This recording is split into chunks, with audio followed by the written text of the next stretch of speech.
네, 우리 정치가 민생을 챙기지는 못하고 정쟁만 일삼는다는 그런 국민들의 지적이 많습니다. 야당은 기본적으로 정부 정책을 감시, 견제, 비판하는 것이기 때문에 정부의 또는 정부 구성원들의 불법행위, 범죄 행위에 대해서 지적하는 것이 너무나 당연합니다. 그런데 이 정부가 민생을 챙겨야 되는 제1차 책임을 지고 있으면서도 민생은커녕 오로지 정쟁에만 매달리고 있습니다. 이 정권을 규정하는 단어들이 참 많습니다. 양두구육, 양머리를 걸고 개고기를 판다. 또는 말만 한다. 이런데 요즘은 이 말로만 하는 정권, 말로만 정권이라는 그런 별칭도 매우 공감이 갑니다. 이 정권에 소속된 인사들은 어찌된 판인지 정말로 한 말을 자기가 해놓고 기억을 못하는 건지 아니면 아무 의미 없이 한 말이어서 의미를 두지 않는 것인지는 모르겠는데 스스로 한 말을 아무 때나 함부로 뒤집습니다. 그 중에 하나가 조금 전에 주철현 최고위원이 말한 것처럼 쌀값 20만 원 지키겠다. 이거 윤석열 정부의 공약이었습니다. 전 국민에게 한 약속이었습니다. 이제 와서는 농림부 장관은 자기도 그 말해놓고 그런 얘기 한 일이 없다고 그랬다는 겁니까? 이거 도대체 집단 망각증에 걸린 건지 기억상실증에 걸린 건지 모르겠는데 이런 게 한두 번이 아닙니다. 농업은 국제경쟁에 맡겨도 되는 사양산업이 아닙니다. 이 나라의 식량 주권, 식량 안보가 걸린 안보산업입니다. 전략산업입니다. 이렇게 함부로 농정을 했다가 식량 위기가 실제로 국제적으로 발생할 때 어떻게 대응하겠습니까? 우리나라 농업 보조금 수준이 대체적으로 OECD 국가의 몇 분의 1 정도에 불과한데 다른 나라는 돈이 남고 할 일이 없어서 농업을 지원하는 게 아닙니다. 안보산업, 전략산업이기 때문에 불가피하게 지원하는 거죠. 농업민생사법을 농맘법이라고 규정을 하면서 이 거부권을 운운하는 장관 참 기가 막힐 일입니다. 이제는 나중에는 아마 담당 과장도 거부권 들고 나올 것 같아요.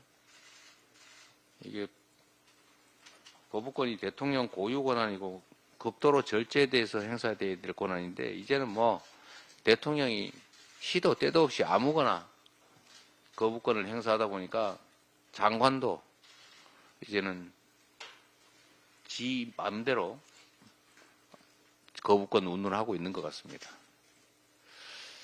그 참 희한한 일입니다. 지금 상법 개정 둘러싸고도 역시 마찬가지입니다. 이 말로만 합니다. 정부 여당의 주요 인사들이 거의 다 이거 상법 개정해야 된다고 하지 않았나요?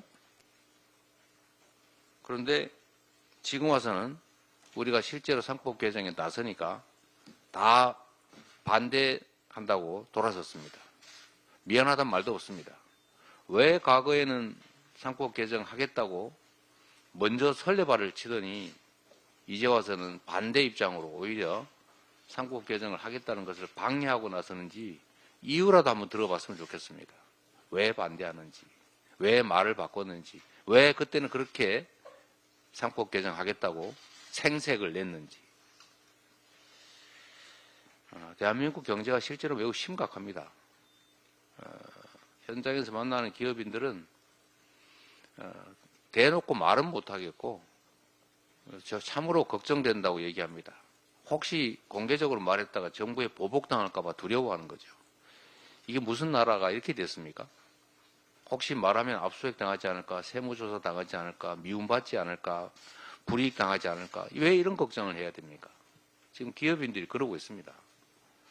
정부 정책에 뭐가 부족합니다 라고 말을 못하고 있어요. 그러니까 개선의 여지가 아예 없습니다. 문제를 지적해도 고칠까 말까인데 문제 지적 자체가 봉쇄되고 있습니다. 이러다가 벌거벗은 임금님 됩니다. 입을 막으면 누가 지적하겠어요. 여하튼 경제가 경기 순환 차원에서 나빠지는 수준을 벗어나서 경제의 기본 펀더멘털 토대가 무너지고 있습니다. 다시 복구하기 어렵습니다. 그 중에 하나가 이 주식시장이 훼손 망가지고 있는 것입니다. 주식시장이 망가지는 원인은 전에도 말씀드렸지만 한 4가지 정도로 분명합니다. 다 정부 탓입니다. 명백합니다. 정부의 산업 경제 정책이 없습니다. 대한민국 경제가 어디로 갈지, 대한민국 산업을 어느 방향으로 끌고 갈지에 대한 비전 제시, 정책이 전혀 없습니다. 그냥 방치입니다. 자유의 이름으로. 시장에 맡긴다고 해놨는데 시장에게 방향을 제시하는 게 정부 역할 아닙니까? 정부 정책, 산업 정책이 없고, 두 번째로는 자본시장의 생명은 공정성, 예측 가능성, 합리성입니다.